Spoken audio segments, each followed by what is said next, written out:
I like this Western. Look at this. Just about an hour ago, the edge breaks off, the handle breaks off. I need new glasses. Do me a favor, make a note for Maria to go down to CVS this afternoon, get 3 pairs of glasses, reading glasses, 1.50 backup. I need some backup glasses. Just play it safe. Send her down, get some glasses, 1.50 reading glasses, CVS. All right, thank you, Marvin. Got the clip ready? Good job. It's a good Western, huh? Kind of different, not your typical Western. All right, let's do it. Good afternoon. I'm Steve S.H. Walters reporting for Breaking News 500 here in beautiful Vero Beach, Florida. Today's topic is the film Chato'sLand. Now, before we get on to Chato'sLand, if you haven't subscribed, folks, just take a second, subscribe. We greatly appreciate you, and we appreciate our loyal subscribers. You guys are the backbone of Breaking News 500. So thank you for that. Now, let's get on to Chato'sLand. Chato'sLand was released in 1972, produced and directed by Michael Winner. Stars Charles Bronson and Jack Palance. Now, the basic story is this. The story takes place in 1870s New Mexico, and Charles Bronson plays the part of Pardon Chato. Now, Chato, he's a half-breed. He's half Apache, he's half white, and this causes some problems. And trouble starts for Chato when he goes into the local town to get some supplies, and he thinks before he leaves he's going to stop at the local bar, just wet his whistle, get a drink, and then head back out to his land. Well, that's when the trouble starts, and this story begins. Now, we're going to go right to that scene where he's at the bar. Are you ready for this? Oh, and by the way, just to play it safe, we're going to give you a viewer discretion advised. Kind of some bad language, kind of a violent scene. So just to play it safe, viewer discretion advised. Okay, you're ready. Marvin's ready. All right, Marvin, let's do it. Roll the clip. How you like?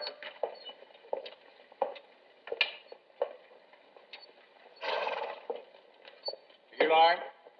Morning, George.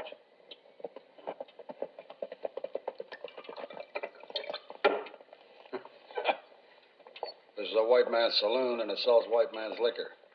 And I'm telling you to crawl your filth out of here, Breed. Before I kill you. You hear, you red-skinned nigger? A white man's talking to you. You need stepping on, Breed. Back off, Lawman. You hear that, George? I'm gonna bleed you, boy.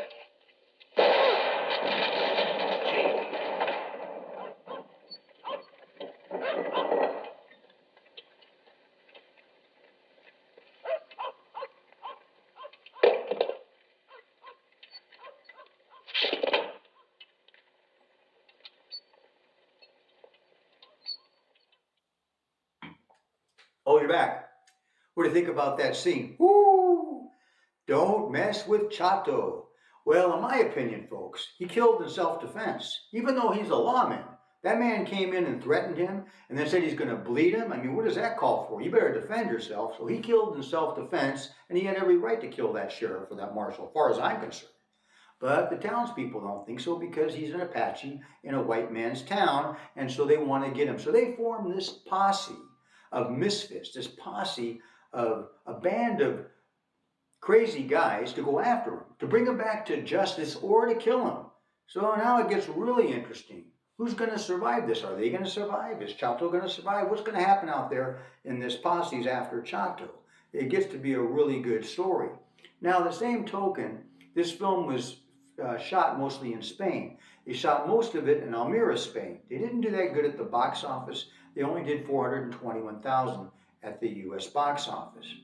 Charles Bronson didn't want to do a certain scene where they had a naked woman and he had to rescue her because he didn't like the idea that she was unclothed and he didn't feel comfortable with this scene. But Michael Winner, the director, kind of pulled a little bit of a fast one. He still was able to shoot the scene in a kind of a different way without Bronson's approval. Bronson was known for being kind of guarded on set. So he didn't really socialize when he had breaks and stuff too much with the other actors. And he wasn't going to sit down and have a lunch or a meal with Jack Palance. And you think, what's up with that? They're both starring in a film together. Why won't you have a meal with the guy? Well, eventually, toward the end of filming, they did have a meal together. They had a great conversation, and Charles Bronson walked away saying, Jack Palance is a very nice man. So I guess Charles Bronson just takes a while to kind of warm up to you. Can't blame him for that. Now, this was the first film of 6 that he did with director Michael Winner. And they did the Death Wish film together, which was a huge box office, success. And Charles Bronson was 50 years old when he made this film, and he was in fantastic shape, which will show on camera because he plays an Apache Indian, or a half-breed.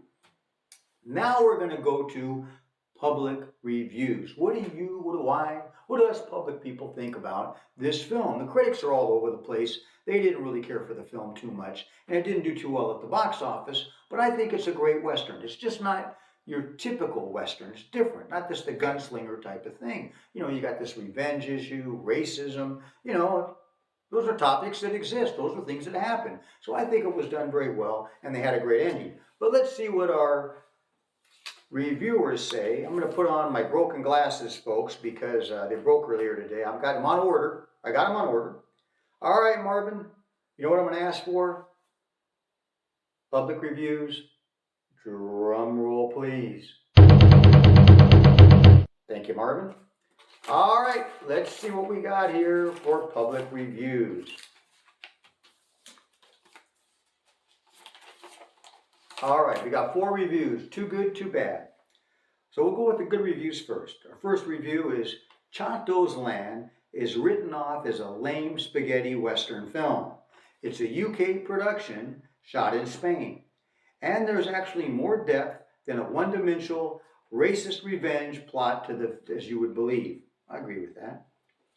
Second review says, this is one of my favorite Bronson films, with well-known cast of actors, Jack Palance, Victor French, Simon Oakland, Ralph Waite, Richard Basehart, and James Whitmore. The movie has some beautiful scenery, and it harnesses the harshness of the desert land that Chato takes refuge in. Agree with that too. Now we got our negative Nancy's. Nearly 2 hours of prejudice and hate. Okay. Next negative Nancy. A bunch of morally bankrupt scum trying to capture an Apache that killed in self-defense. Well, that's part of the story. I agree with that. This film shows the horror of rape, and I find it to be distasteful, and I believe many viewers will feel the same way. Well, let's touch on that. He has a point.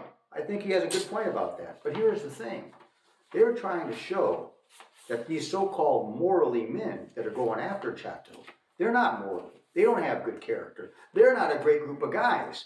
They're worse than Chato. He's the honorable one. He killed in self-defense. He did what he had to do. These guys after him, even though they're under the law, so to speak, going after this killer, they're the ones that are bad news. That's my take on it. You can see this film for free on Tubi. You can see it on Amazon, Prime Video, and Apple TV, and I'm sure a few more places. Put down in your comments what you think about the film. What do you think about the Western? I think it's done very well. I think the ending is superb. I want to hear your comments and your thoughts. I hope you've enjoyed this report. I'm Steve S.H. Walters for Breaking News 500. Thanks for watching. Have a great day.